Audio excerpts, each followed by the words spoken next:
Hi friends, నేను మీ నిహాల్. ఈరోజు మన గొప్ప సంఘ సంస్కర్త మహనీయుడైనటువంటి జ్యోతిరావు పూలే గురించి తెలుసుకుంటాం. జ్యోతిరావు పూలే భారతదేశంలోని గొప్ప సంఘ సంస్కర్తల్లో ఒకరు.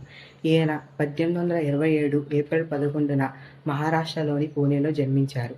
సమాజంలో ఉన్న కుల వివక్ష, అసమానతలను, అన్యాయాన్ని తొలగించడాన్ని ఈయన జీవితంలో ఎంతో కృషి చేశారు. ముఖ్యంగా మహిళా విద్యకు, దిగువ వర్గాల అభివృద్ధికి ఆయన ఎంతో కృషి చేశారు.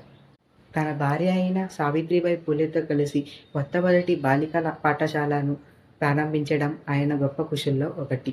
సమాజంలో సమానత్వం రావాలని ఆయన ఎల్లప్పుడూ కోరుకుంటారు. అందుకనే సత్యశోధక సమాజాన్ని స్థాపించారు. జ్యోతిరావు పూలే గారి ఆలోచనలు నేటికి మనకు మార్గదర్శకం. ఆయన చెప్పిన మార్గంలో నడిస్తే సమానత్వం, న్యాయం ఉన్న సమాజాన్ని నిర్మించవచ్చు. ధన్యవాదములు. అందరికీ జ్యోతిరావు పూలే గారి జయంతి శుభాకాంక్షలు.